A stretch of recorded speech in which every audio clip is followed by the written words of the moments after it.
these people had one thing in common. They knew they had it in themselves. They knew they could be something beyond where they were. They were willing to put their time, their energies to better themselves. What you really could do with more skills, it's just remarkable. So I would like to just tell you a couple of short stories, and we'll draw maybe a couple of lessons from them. I would like to tell you of two women that each sold a business to Berkshire Hathaway, to me actually, for many, many, many millions of dollars. Both of them started with $2,500. By coincidence, it was the exact same amount. It was everything they had in the world. And one of them was a woman who landed in Seattle in 1917, couldn't speak a word of English, had a tag around her neck. The tag said, Fort Dodge, Iowa. The Red Cross got her to Fort Dodge, where she was reunited with her husband who had come to the country a couple of years earlier. And she lived in Fort Dodge for 2 years. And as she put it, she felt like a dummy. She couldn't pick up the language. She couldn't learn a word. And so she and her husband decided to move to Omaha. So they came to Omaha in 1919. And there she found a small colony of Russian Jews, so she started feeling more at home. And then as her oldest daughter went to school, she would come home, this daughter, Frances, and she would teach her mother the words she learned in school that day. And this woman, Rose Blumkin, spent 20 years saving money, bringing first her siblings over, her mother and father, $50 at a time. She sold used clothing to do it. She had 4 children during this period. And by 1937, after 20 years, she'd saved $2,500. She went to Chicago and she bought what she could of furniture. Her dream had always been to open a furniture store. And this woman who had never gone to school one day in her life, with $2,500, but with the same spirit that the people in this room had about having a dream and working to accomplish that dream, she built a business which she sold to me in 1983 for $60 million approximately, and which did $1.5 billion worth of business last year. The 4th generation is working in that business. This woman, Rose Blumkin, she worked for me until she was 103. And then she retired and she died the next year, which is a lesson to all of Berkshire's managers that premature retirement, you can't tell what's going to happen. But Mrs. B, with her $2,500, one further fact about her, she could not read or write. And she went into a furniture business, and she didn't bring anything unique in furniture, but she brought a determination to succeed. She knew she could outwork anyone else. She knew that she cared about her customers. She worked at very low gross margins, but she built this incredible business. And I saw one other woman who did a similar thing with $2,500. I paid her hundreds of millions of dollars for her business. So I decided to go to the source and get these people before, I don't want you guys coming around to me asking me hundreds of millions of dollars. I'd like to join in with you much earlier. So I've followed this group, and today I'd like to tell you about one other small business person. This person, I went to buy his business from him, and he turned me down, which was very wise. But this was a fellow who was born about 8 years before I was. He was born in 1922. We'll call him Jack, lived in the Midwest. He was a pretty good athlete, didn't like school much. And I'm going to tell you one thing early in the story. Maybe you can figure out who the guy was. The company he built hires more college graduates each year than any other company in the United States. And this fellow, who was destined for this but did not know it, Jack, went to college for a year and then dropped out. He really wasn't that interested in school. And the year he dropped out was 1941. And when the the United States became under attack, he went down to the Army Air Force recruiting station, volunteered, and they turned him down because he had hay fever. So he went over to the Navy and again volunteered, and they took him. They put him on an aircraft carrier. He flew small fighter planes during World War II, got 2 distinguished flying crosses from the Navy, and then he came back to the Midwest. So now we've got a young guy. Probably by this time he would be 23 or 24 years old. And the interesting thing is, he got back to the Midwest, and he actually kind of went from one job to another for a short period of time, or not such a short period of time. And he finally became a used car salesman at a Cadillac dealership in St. Louis, Missouri. And at age 35, having moved up in the organization, the sales organization, he said to his boss, "Can I go into the car leasing business with you?" The boss said, "Well, if you'll cut your salary in half and you'll come up with," it was $25,000, which he borrowed, "we can become partners in a car leasing company." So my friend Jack started at age 35 in the car leasing business. And he had 7 cars. It was pretty slow. In fact, one of the things he did was whenever the phone rang, he let it ring 3 or 4 times so people would think that he was very busy answering other phones. And of course, it was the only call he was going to get all day.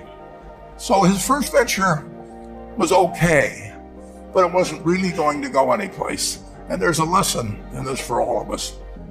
At age 40, he decided, with 17 vehicles, 17 cars, he was going to go into competition in the rent-a-car business. So now he's taking on Hertz and Avis and National and people like that who have hundreds and hundreds of thousands of cars. And he's got 17 cars, and his cars aren't any different than theirs. I mean, he's buying them from General Motors or Ford or Chrysler. And he can't get the airport locations. Those companies have them all sold up. But he was determined that he would basically offer the customer, can't offer him a different car, but he can offer them friendlier service than they've ever seen. And so he started a company. He named it after the battleship that he'd flown from in the Pacific, which was the USS Enterprise. And he died about a year and a half ago.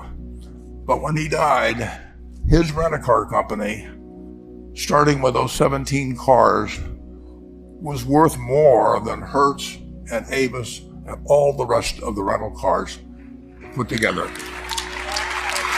The man's name was Jack Taylor, and his son, Andy Taylor, is a good friend of mine, runs the business now. A grandchild is in the business. They'll probably be a 4th generation along the line. So this man in the United States, he didn't invent artificial intelligence. He didn't do anything that, just like Mrs. B selling furniture, I mean, that any one of us could have entered those businesses.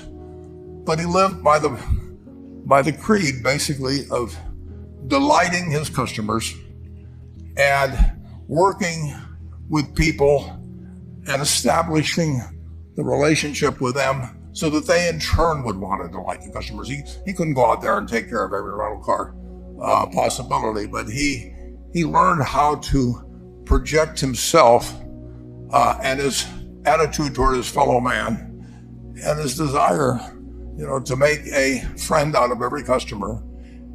He managed to take very ordinary cars and turn them into this extraordinary business from virtually nothing. And it illustrates several points. One is, you don't necessarily get it right exactly right the first time. I mean, the car leasing business, basically you were competing on the cost of money to finance cars. And it's very hard to delight a customer when you just give them the car and tell them to send you a monthly check for 5 years and you'll be back at that time. So his talents were being wasted basically in that business. But at the age of 40, with all of that experience behind him, he found the golden key. He took a very ordinary business and turned it into an absolutely extraordinary operation, just like Mrs. B, or Rose Blumpkin, did with furniture. And he didn't worry about whether the Federal Reserve was going to tighten or ease. He didn't worry about whether the stock market was up or down yesterday. He didn't worry about the things he couldn't change, but he did focus on the one thing he could change, and that was the customer's experience. And I have seen the one that got away, Enterprise. I went down to Florida and tried to talk him into selling to Berkshire, and he was smart enough not to do it. Probably the value of the company has quadrupled since I made that visit. But he was smart enough to see that he would find that business. Henry Ford, as you may know, failed twice before he started the Ford Motor Company in 1903. I mean, the test isn't whether you get the greatest business idea in the world the first time out. The test is whether you keep learning as you go along what your strengths are and what you can do for your customers, what you can bring especially to the party. And to do that, you need the education that I know you've received through 10,000 small businesses, but you need a genuine desire day in, day out to delight the customer. I've never seen a business, and I've seen a lot of businesses, but I've never seen one that delights the customer that doesn't succeed. I mean, what you want is that customer the next day when they think, do I want to rent a car or do I want to buy some furniture? What goes through their mind? It's the place where they've had a great experience. I don't know what I paid for this time. Actually, probably if somebody gave it to me, but for the purposes of the speech, I will say I have no idea. But or the shirt I'm wearing, but I do know. I will remember how I was treated when I bought it. I mean, you long forget about the price, but you never forget whether you had a good experience or a poor experience with the purchase experience. And